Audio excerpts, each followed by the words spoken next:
नमस्कार मंडळी, कसे काही मजेत ना? मी मजेत आहे. तर तुम्ही कशा आहात मला कमेंटमध्ये नक्की कळवा आणि माझ्या चॅनलला लाईक शेअर सबस्क्राईब नक्की करा. तर डोसा बनवते, कशी बनवते ते तुम्हाला दाखवते, चला. तर मंडळी, प्रत्येक ठिकाणी डोसा हा आवडीचा पदार्थ आहे आणि प्रत्येक ठिकाणी वेगवेगळ्या प्रकारे खाल्ले जाते. कुणी चटणीसोबत, कुणी कांद्याच्या चटणीसोबत, कोथिंबीरच्या चटणीसोबत, कुणी पुदिन्याची चटणीसोबत.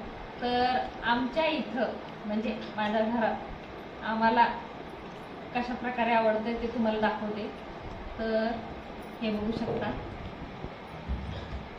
शेंगदाण्याची चटणी आणि दही आणि हा डोसा अशा प्रकारे आम्हाला आवडतो. आणि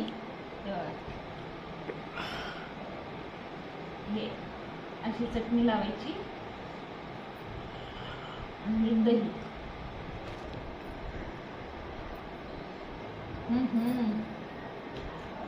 मस्त लागते. अशा प्रकारे पण तुम्ही खाऊन बघा मंडळी, तुम्हाला आवडेल. नक्कीच करा आणि खावा. तर धन्यवाद.